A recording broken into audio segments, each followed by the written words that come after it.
everybody, my name is Anne and I'm one of Alltech's research scientists, and I'm super excited to have you here at my home lab, which is my dining room table today because science can be done anywhere, for a little bit of science. Today we're going to be extracting DNA from fruit, and I'm going to be using a banana because that's what I've got in my house, but you can use any fruit you want. Before we get started, let's talk a little bit about what DNA is. So DNA stands for deoxyribonucleic acid. And those nucleic acids are basically just the genetic code that tells cells how to make proteins. And those proteins are put together and turned into an organism. So at the DNA level, all DNA is made up of 4 nucleic acids, A, C, T, and G. And those 4 nucleic acids work for DNA just like the 26 letters of the alphabet work for you and me. So we use our alphabet letters to make words and turn those words into stories. And DNA uses those letters to make proteins and turn those proteins into organs and organisms. So at the DNA level, things like trees and flowers and fruit flies and you and me and elephants and dogs are all very much the same. It's just the order that those A, C, T's, and G's happen in the DNA that tells you what you're going to get at the very end. So let's get started on our scientific process and see what happens to get some DNA out of some fruit. So like I said, you can have any sort of fruit you want. I'm going to be using a banana today. That's what I have. My favorite thing to use is strawberries, and I'll tell you why that is later on. But any sort of a soft fruit that you can smush with your hands is perfect. And you want to go ahead and peel it or remove any green leafy bits or anything like that so it's nice and ready to be smushed. I'm going to set that to the side for a moment and go through everything else we're going to need for this process. So the very first step is to put our alcohol in the freezer. So I'm going to go do that with my alcohol right now, and then I will be right back and we'll get started. Process. So the very first thing we are going to do is make what's called a lysis buffer. Now, lysis is just a scientific term that means to break apart. So this particular buffer is going to be what we use to break our cells apart to get to the DNA that's inside the nucleus. So we're going to start with about 1/3 cup of water, and to that we're going to add about half teaspoon of salt and 1 tablespoon of our liquid soap. For those of you working in metric, that's about 80 milliliters of water. It's about 2 or 3 milliliters of salt and about 15 milliliters of soap. Okay, so this is our lysis solution, which is going to break apart our cells. And we'll talk about how it does that in just a little bit. So our next step is going to be smushing our fruit. So you're going to take your plastic bag and put your fruit down inside, just like that, and zip it up. Try and keep as much air out as you can. And then, this is the very, very best part, you are going to smush this fruit. Just go at it. You want to get it as smooshed as you can. You don't want any lumpy bits left. Just smush. Have some fun with it. Depending on what fruit you use, you may need a little bit more smushing time. Just keep going until that is well smushed. And then once it's pretty well smushed, you're going to open your baggie back up. And you're going to put all of that lysis solution that we made right in there. Just like that.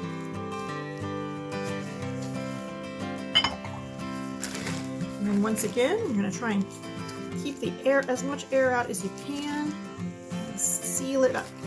Yeah. And then keep smushing. You guessed it. So while we're doing the smushing this time, let's talk a little bit about what the lysis buffer does. So lysis means to break apart, and what we're trying to break apart in this case is the cell and the nucleus of the cell. The DNA is in the nucleus of the cell. Now all cells are surrounded by what is called a phospholipid membrane. And lipid is just the scientific term for a fat.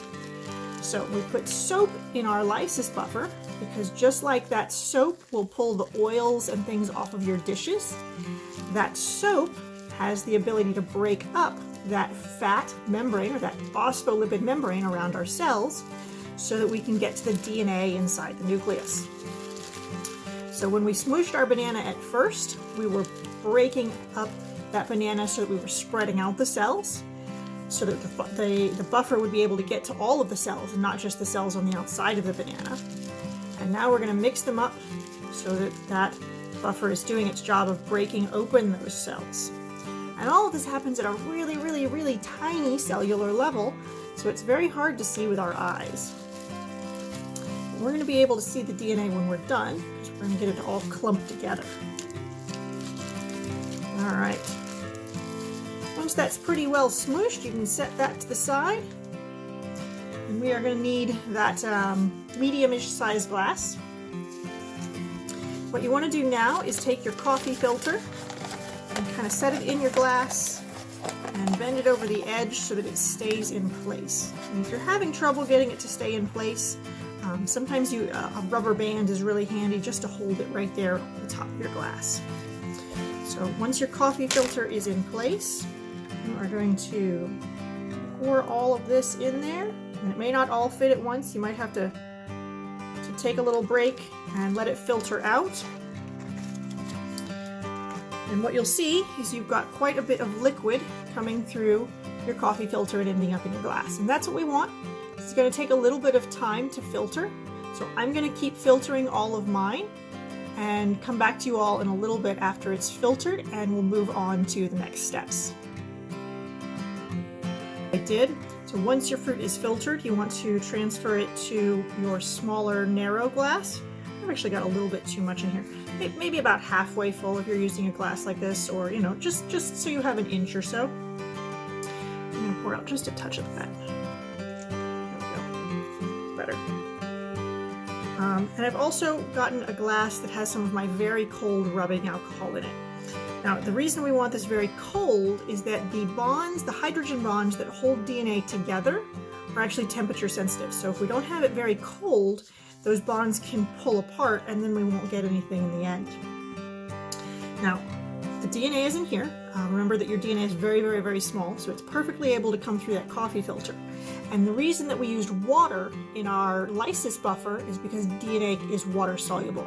So the DNA came out in all of that water buffer and fruit mix that came through our coffee filter.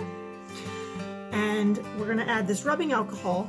Now, DNA is not soluble in rubbing alcohol, but when the salt and the rubbing alcohol come together, we end up with some of that DNA clumping and floating to the top and ending up in our rubbing alcohol in a way that we can see it.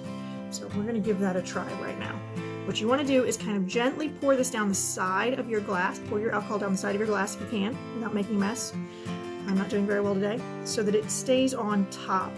And it stays on top because that rubbing alcohol is not as dense as all of that fruit and buffer mixture that we have. And so it stays on top because it's less dense. So what you're starting to see here, good, is that when you do that, you start to get all of these white stringy bits. I'm going to hold this up so that you guys can see it better. See all that white stringy stuff? That right there is your DNA coming out and clumping there where you can see it. Now, I said at the very beginning that my favorite fruit to use is a strawberry.